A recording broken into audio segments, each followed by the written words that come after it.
സാമ്രാജ്യത്വം, വർഗീയത, തലതിരിഞ്ഞ വികസന നയം എന്നിവയ്ക്കെതിരെ ബഹുജന പ്രക്ഷോഭങ്ങളിലൂടെ കേരളീയ മനസ്സിൽ സോളിഡാരിറ്റി ഇടം നേടി.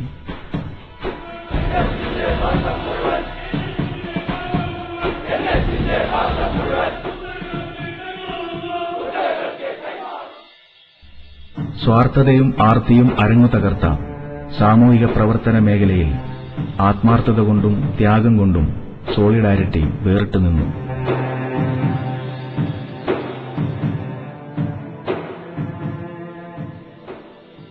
ഏഴ് വർഷങ്ങൾക്ക് മുമ്പാണ് കേരളത്തിൽ സോളിഡാരിറ്റി യൂത്ത് മൂവ്മെന്റ് പിറവിയെടുക്കുന്നത്. കേരളീയ സമൂഹം ഏറെ അരാഷ്ട്രീയവൽക്കരിക്കപ്പെട്ടുകൊണ്ടിരിക്കുന്ന സാഹചര്യമായിരുന്നു അത്. ഒരു രാജ്യത്തിന്റെ കരുത്തും കാവലാളുമായി മാറേണ്ടിയിരുന്ന യുവസമൂഹം ഉപഭോഗ സംസ്കാരത്തിന് അടിപ്പെടുകയും ഷണ്ഡീകരിക്കപ്പെട്ടുകൊണ്ടിരിക്കുകയും ചെയ്യുന്ന സാഹചര്യം. ഇത്തരുണത്തിലാണ് മുതലാളിത്തത്തോടും സാമ്രാജ്യത്വത്തോടും വർഗീയ ഫാഷിസത്തോടും ശക്തമായ നിലപാട് സ്വീകരിച്ചുകൊണ്ട് കേരളത്തിൽ സോളിഡാരിറ്റി യൂത്ത് മൂവ്മെന്റ് അതിന്റെ പ്രവർത്തനങ്ങൾക്ക് തുടക്കം കുറിക്കുന്നത്. പ്രതികരണശേഷിയുള്ള, മൂല്യബോധമുള്ള, അവർഗീയരായ, ആദർശ പ്രതിബദ്ധതയുള്ള ഒരു പുതിയ യുവതലമുറയെ കേരളത്തിന് സംഭാവന ചെയ്യുവാൻ സോളിഡാരിറ്റി യൂത്ത് മൂവ്മെന്റിന് സാധിക്കുകയുണ്ടായി.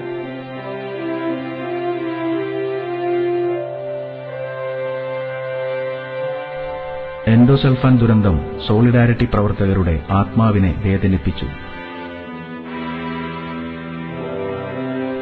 ചെങ്കുത്തായ മലമ്പ്രദേശങ്ങൾ താണ്ടി ദുരിതബാധിതരുടെ ഹൃദയങ്ങളിലേക്ക് അവർ യാത്രയായി.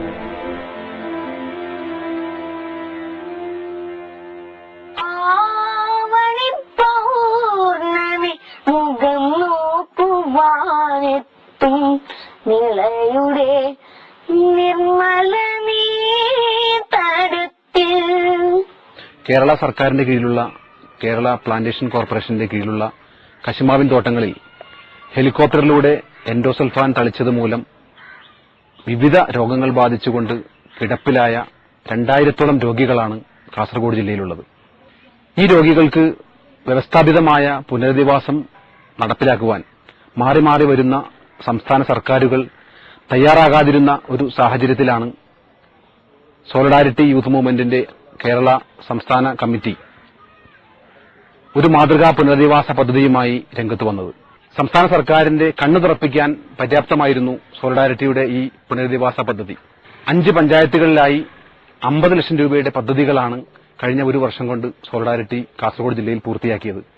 ഇപ്പോൾ രണ്ടാം ഘട്ടത്തിൽ ബാക്കി 6 പഞ്ചായത്തുകൾ കൂടി ഉൾപ്പെടുത്തിക്കൊണ്ട് ചികിത്സയ്ക്ക് പ്രാമുഖ്യം കൊടുത്തുകൊണ്ടുള്ള പദ്ധതിയാണ് നടന്നുകൊണ്ടിരിക്കുന്നത്. കേരളത്തിലെ മറ്റൊരു യുവജന സംഘടനയും ഏറ്റെടുക്കുവാൻ ധൈര്യം കാണിക്കാത്ത അതിസാഹസമാണ് സോളിഡാരിറ്റി ഇവിടെ ഏറ്റെടുത്തിട്ടുള്ളത്.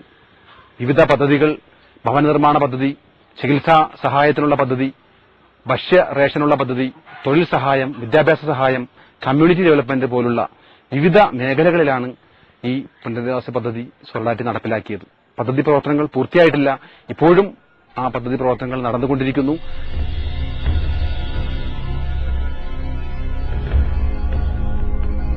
കേരളത്തിന്റെ ഭൂമി ചെറിയൊരു വിഭാഗം ഭൂപ്രഭുക്കന്മാരുടെയും മാടമ്പിമാരുടെയും കൈകളിലാണ്. അനർഹമായി അനുഭവിക്കുന്ന പാട്ടഭൂമികൾ കൈവശമാരുടേതെന്ന് ഇനിയും തിട്ടപ്പെടുത്തിയിട്ടില്ലാത്ത പുറമ്പോക്ക് ഭൂമി.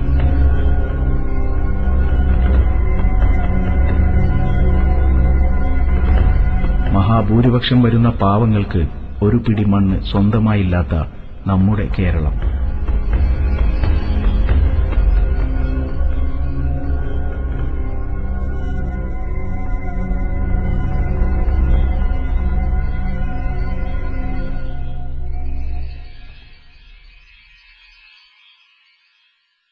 ടാറ്റയുടെ മൂക്കിന് താഴെയുള്ള ദുരിതരാജ്യമാണ് ഈ ഇക്ക കോളനി. ഒരു നേരത്തെ അന്നത്തിനും വെള്ളത്തിനും രോഗം വന്നാൽ ചികിത്സിക്കാനും വഴിയില്ലാതെ വിതുമ്പുന്ന മൂന്നാറിന്റെ സന്തതികൾ. ഞങ്ങൾക്ക് പാവങ്ങൾക്ക് കുടിക്കാൻ പോലും വെള്ളമില്ല സാർ. കുടിക്കാനും വെള്ളമില്ല.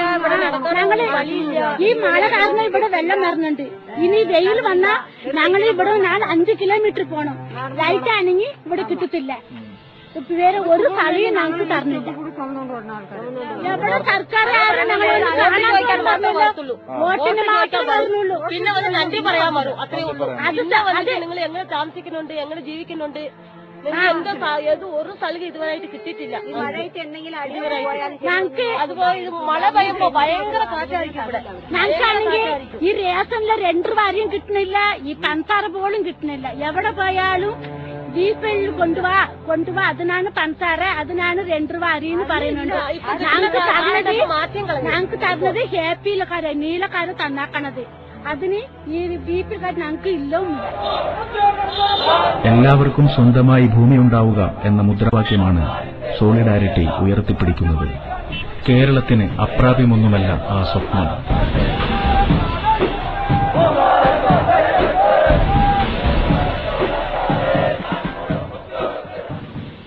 ഞാനേ ഇവിടെ മൂന്നാറിൽ ഒരു തയ്യൽ ജോലി ചെയ്യുന്ന ഒരു തയ്യൽ ജോലിക്കാരനാണ്.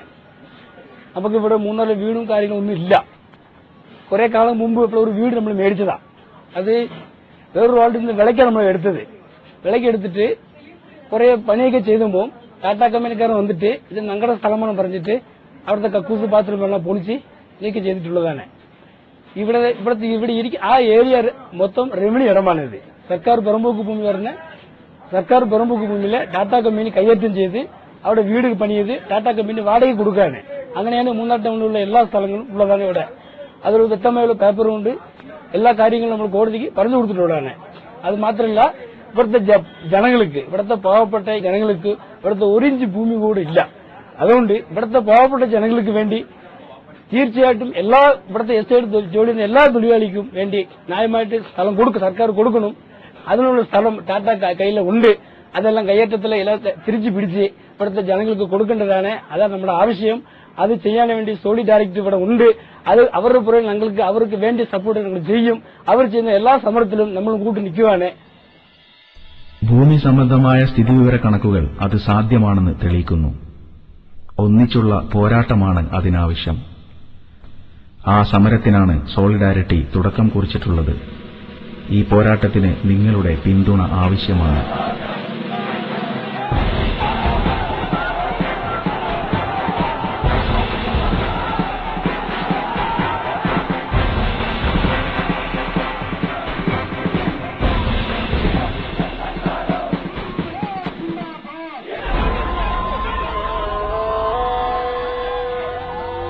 വികസനം ഞങ്ങളുടെ മിഷനാണെന്ന് ഭരണാധികാരികൾ പറയുന്നു. അത് അവരുടെ കമ്മീഷന് വേണ്ടിയാകുന്ന അനുഭവമാണ് ഇവിടെയുള്ളത്.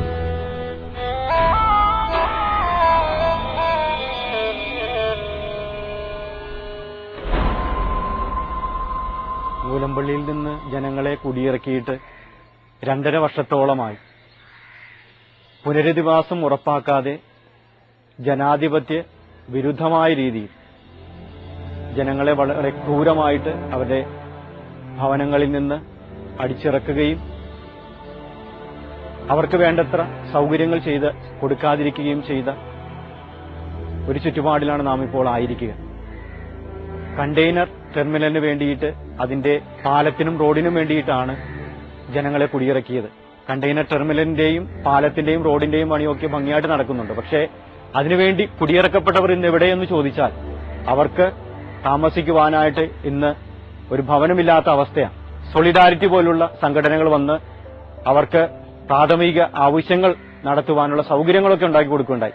ബാത്റൂം ആയാലും ശരി, അതുപോലെ അവരുടെ ചുറ്റുപാടുകൾ, അവർ കിടക്കാനുള്ള കിടപ്പാടം ഒക്കെ താൽക്കാലികമായി ഒരു ഷെഡ് പോലെയൊക്കെ കെട്ടിയുണ്ടാക്കാനായിട്ടുള്ള സൗകര്യങ്ങൾ ചെയ്തു കൊടുത്തത് സോളിഡാരിറ്റി പോലുള്ള സംഘടനകളാണ്.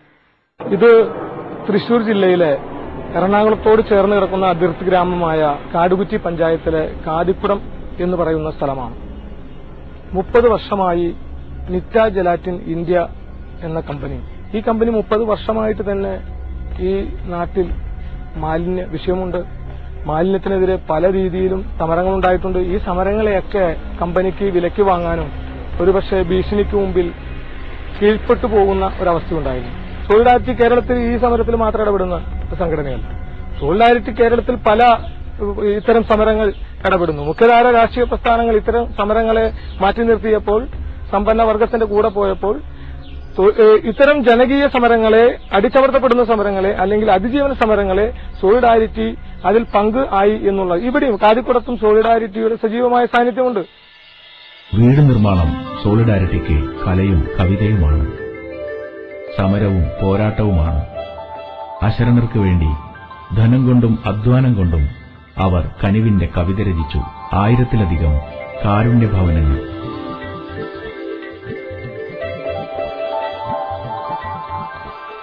സോളിഡാരിറ്റി യൂത്ത് മൂവ്മെന്റ് ഞങ്ങൾക്ക് നല്ലൊരു വീട് വെച്ചു തരികയും അവർക്ക് വേണ്ട രീതിയിൽ ഞങ്ങളുടെ പ്രോത്സാഹനം ചെയ്തു തരികയും എൻഡോസൾഫാൻ ദുരിതബാധിതർക്ക് വേണ്ടി എല്ലാ രീതിയിലും അവർ നല്ല പ്രയോജനം ചെയ്യുകയും ചെയ്തിട്ടുണ്ട്. പഞ്ചായത്തിനാണെങ്കിൽ ഞങ്ങൾക്ക് ഇതുവരെ ഒരു ആനുകൂല്യങ്ങളോ അല്ലെങ്കിൽ വികലാംഗ പട്ടികയിലോ അല്ലെങ്കിൽ ചേർത്തിട്ടേ ഇല്ല. എന്നിട്ട് സോളിഡാരിറ്റി യൂത്ത് മൂവ്മെന്റ് തേടിപ്പിടിച്ച് ഇവിടെ വന്ന് ഞങ്ങൾക്ക് വേണ്ടി നല്ല സഹായങ്ങൾ ചെയ്തു. കാസർഗോഡ് ജില്ലയിൽ തന്നെ നല്ലൊരു വീട്, ഇത്രയും 1.5-2 ലക്ഷം രൂപ അടുത്ത് ചെലവ് വരുന്നൊരു വീട് ഞങ്ങൾക്ക് ചെയ്തു തന്നു. ജില്ലയിലെ എല്ലാ സോളിഡാരിറ്റി പ്രവർത്തകരും ഇവിടെ വന്ന് മണൽ കമുക്കുകയും കല്ല് കമുക്കുകയും എല്ലാം ചെയ്തു തന്നിട്ട് വീടിന് താക്കോൽ ദാനത്തിന് സോളിഡാരിറ്റി യൂത്ത് മൂവ്മെന്റ് സംസ്ഥാന പ്രസിഡന്റ് മുജീബ് റഹ്മാൻ അടക്കമുള്ള ആൾക്കാർ വന്നു.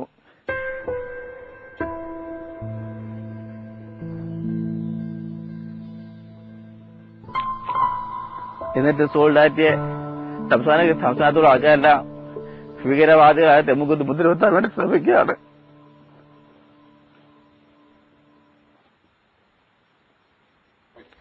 ആയിരത്തി 1989-90 കാലഘട്ടത്തിൽ ഇ കെ നയനാർ മന്ത്രിസഭയുടെ കാലഘട്ടത്തിലാണ് ചെങ്കോട്ട കുളത്തൂപ്പുഴ റോഡിന്റെ പ്രമുഖിൽ കിടന്നവരെയും അഞ്ചൽ കൊല്ലം റോഡിന്റെ പ്രമുഖിൽ കിടന്നവരെയും അന്നത്തെ റവന്യൂ സെക്രട്ടറിയുടെ ആഫീസിന്റെ പ്രകാരം പൊളിപ്പിച്ച് 2.5 മാസ കാലഘട്ടങ്ങളിൽ കുളത്തൂപ്പുഴ സ്കൂളുകളിലെയും അവിടെ നിന്ന് രാഷ്ട്രീയ പാർട്ടി ഏറ്റെടുത്ത് ഇവിടെ കൊണ്ടുവന്ന് 1 ഏക്കർ സ്ഥലത്ത് 100 ചില്ലുവാനും വീട്ടുകാരെ 3/4 സെന്റ് കോളനിയിൽ സ്ഥലം വീതം കൊടുത്ത് ഇവിടെ ഇട്ടിരിക്കുകയായിരുന്നു.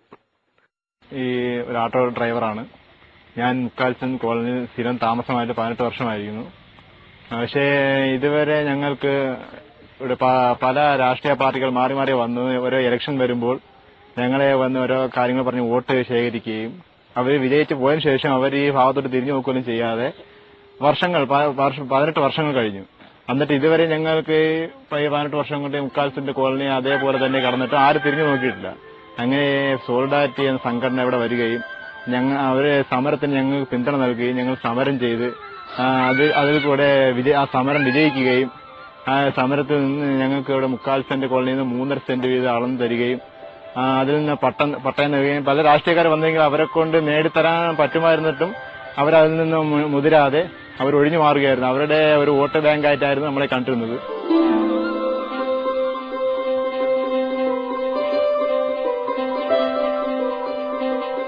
ഇവിടെ വന്നിട്ട് 18-20 വർഷമായി. അന്നോട്ട് ഞങ്ങള് ഒരു 2.5 വർഷത്തിന് മുമ്പ് ഞങ്ങൾ കഷ്ടപ്പെട്ട് ജീവിക്കുമായിരുന്നു. കിടക്കാടില്ല, പറയാൻ പറ്റത്തില്ല. ഞങ്ങൾക്ക് ഹൃദയത്തിന് വേദനയുണ്ട്.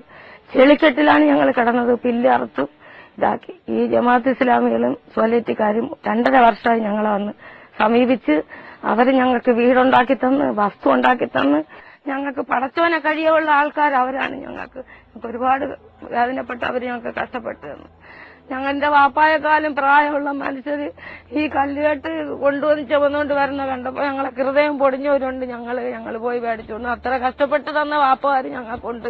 അവർക്ക് വേണ്ടി ഇനി എന്തെന്ന് പറഞ്ഞാലും ഏതെന്ന് പറഞ്ഞാലും എവിടെ പോവാനെന്ന് പറഞ്ഞാലും മരിക്കുന്ന കാലം വരെ ഞങ്ങൾ ഇവിടെ നിന്ന് ഉറപ്പായിട്ട് അവരെ കൂടെ നിൽക്കും, ഇറങ്ങും.